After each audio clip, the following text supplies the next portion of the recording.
ಪಾತ್ರೆಯೇ ನಮಗಾಗಿ ಪ್ರಾರ್ಥಿಸಿರಿ. ಅತ್ಯಂತ ಭಕ್ತಿಯುಳ್ಳ ಪಾತ್ರೆಯೇ ನಮಗಾಗಿ ಪ್ರಾರ್ಥಿಸಿರಿ. ರಹಸ್ಯಮಯ ಗುಲಾಬಿಯೇ ನಮಗಾಗಿ ಪ್ರಾರ್ಥಿಸಿರಿ. ದಾವೀದನ ಉಪ್ಪರಿಗೆ ನಮಗಾಗಿ ಪ್ರಾರ್ಥಿಸಿರಿ.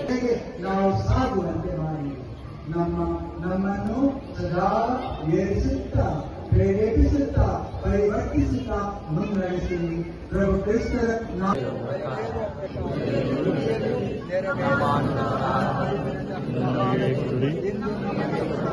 ನಮಗೆ ತಪ್ಪು ಮಾಡಿದವರನ್ನು ನಾವು ಒಳಪಡಿಸದೆ ಬೇಡಿನಿಂದ ನಮ್ಮನ್ನು ರಕ್ಷಿಸಿರಿ.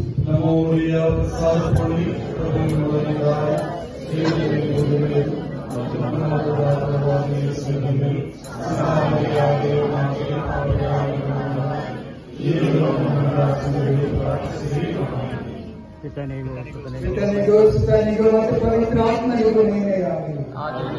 ಈಗಲೂ ಯಾವಾಗಲೂ ಯುಗಾಂತರಕ್ಕೂ ನಿಮ್ಮೊಡನೆ ಇರಲಿ. ನಿಮ್ಮ ಆತ್ಮದೊಡನೆ ಸರ್ವಶಕ್ತರಾದ ದೇವರು ನಿಮ್ಮನ್ನು ಆಶೀರ್ವದಿಸಲು ನಿಮ್ಮ ಮೇಲೆ